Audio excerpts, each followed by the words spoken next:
Shivananda Vani. These are the spiritual talks of Swami Shivanand Maharaj. So, we will see what we are going to do today. Today, Swamiji is going to discuss why the master shakes up his organization now and then. The difficulties in doing God's work and their inner meaning. So the place again is Velur Math.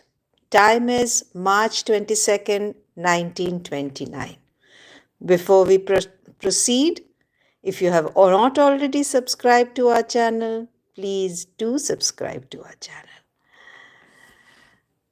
So we will proceed further where Mahapurushji is sitting in Belur Math, March 22nd, 1929.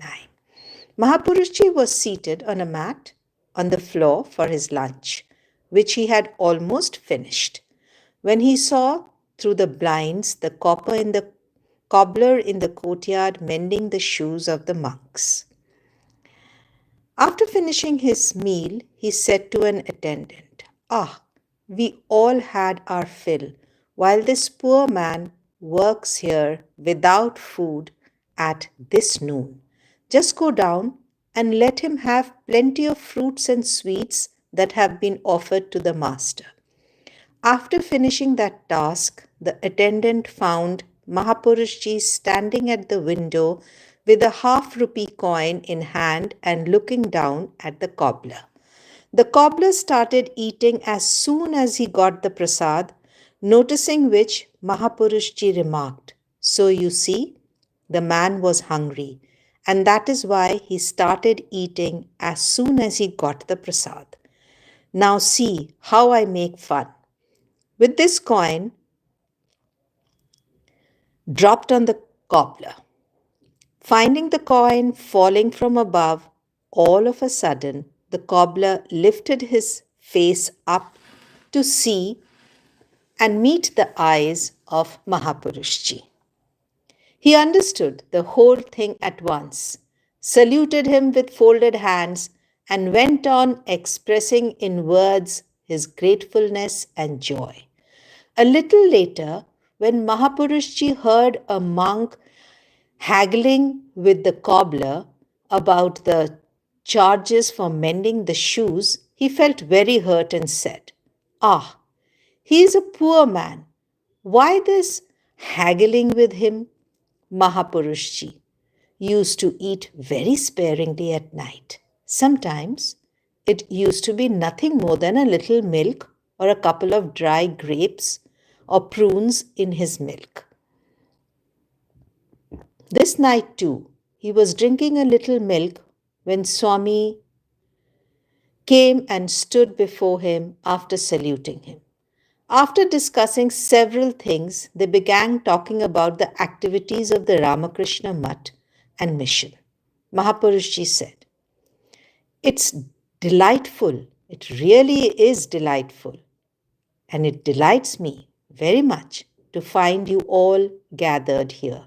The master gives a shaking to his order now and then to awaken its dormant power of collective effort and to show that his work cannot be carried on by anyone individually. It must be performed by the monks of this order in union, and then only will it be well done. The more storms and stresses there are, the more power of the master's order, Shanga Sakti, will be roused. All superior achievements have to pass through many tribulations. The more obstacles there are, the greater will be the love and faith in all hearts for the master, and most sincere will be the reliance on him. This organization came into being for setting in motion the religion of the age, Yuga Dharma, and it is he who is working through every individual belonging to it. This work of ushering in a new order of things will continue to progress for centuries. Nobody will be able to arrest its course. These are the words of Swamiji himself, who was a rishi, seeing the past, present, and future. The sannyasi. What Swamiji said and what you also repeat can never be untrue. But Maharaj, the environment set up sometimes renders it difficult to keep one's faith intact. One often loses one's enthusiasm for work. Some discrepancies, disagreements, fear, and disbelief seem to take possession of the mind. Mahapurushji, that is but natural. You will be beset with fear, dislike, etc. many a times, and again they will all clear away. That is the nature of work. Can you tell me of any work that is wholly free from hindrance and the obstructions becomes great in proportion to the work is great? The power of the soul is awakened as a result of that clash. That power is nothing but the mother herself. All the works are hers, and so also are we. One must stick to truth and perform all duties with this firm undertaking, for this is the work needed for establishing the religion of this age. That is why he has dragged us here along with himself. Otherwise, could we not have kept ourselves fully occupied with the practice of contemplation and so forth? In fact, that was what we were doing.